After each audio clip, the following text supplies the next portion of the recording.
जय महाराष्ट्र मित्रांनो, मी प्रदीप तरमाले आपणा सर्वांचे एका नवीन व्हिडिओमध्ये सहर्ष स्वागत करतो आहे। मित्रांनो, अतिशय महत्त्वपूर्ण अपडेट्स पीक विमा संबंधित या ठिकाणी इकडे कव्हर करणार आहोत। कृषी मंत्री धनंजय मुंडे यांसोबत एक महत्त्वाची बैठक पार पडलेली आहे आणि यामध्ये कशाप्रकारे प्रलंबित विम्यासंबंधित चर्चा झालेली आहे, पॉईंट टू पॉईंट समजून घेणार आहोत। चॅनेलवर नवीन असाल तर चॅनेल सबस्क्राईब करा, जेणेकरून अशा ट्रस्टेड व्हिडिओ आपल्याला वेळोवेळी प्राप्त होत राहतील। मित्रांनो, चॅनेल आपण सबस्क्राईब केलंच असेल, त्याचबरोबर जर आपली मेंबरशिप घेतलेली नसेल तर मेंबरशिप घ्या, जेणेकरून आपण जे अधिकृत सदस्य बांधवांना ज्या विशेष सुविधांचा लाभ देत असतो त्याचा लाभ आपल्याला घेता येईल। पुढे जाल तर कृषी मंत्री धनंजय मुंडे आणि राणा जगजितसिंह पाटील यांच्यामध्ये एक सविस्तर बैठक झालेली होती। यामध्ये आपण पाहाल तर प्रलंबित पीक विम्यासंबंधित या ठिकाणी बैठक आहे। तर सविस्तर चर्चा इकडे समजून घेणार आहोत। येथे पाहायला मिळते धाराशिव जिल्ह्यात खरीप 2023मध्ये सलग 21 दिवस पावसाचा खंड पडला होता।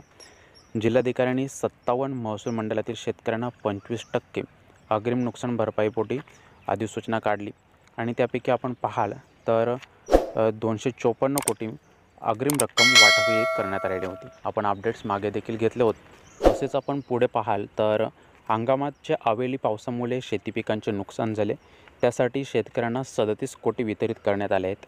मात्र केंद्र सरकारचा 30 एप्रिल 2024 रोजी एक पत्र जाहीर झालं होतं आणि त्या पत्राचा संदर्भ देत जिल्ह्यातील उर्वरित 37 महसूल मंडळातील शेतकऱ्यांना विमा कंपनीकडून नुकसान भरपाई ही दिली जात नाही।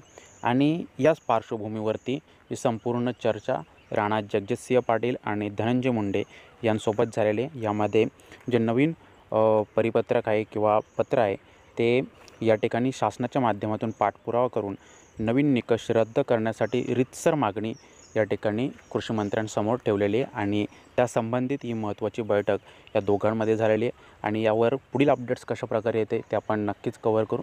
तुर्तास हे महत्त्वाचं अपडेट्स होतं आणि हे आपल्यापर्यंत या व्हिडिओमार्फत पोहोचवण्याचा एक प्रामाणिक प्रयत्न केला आहे।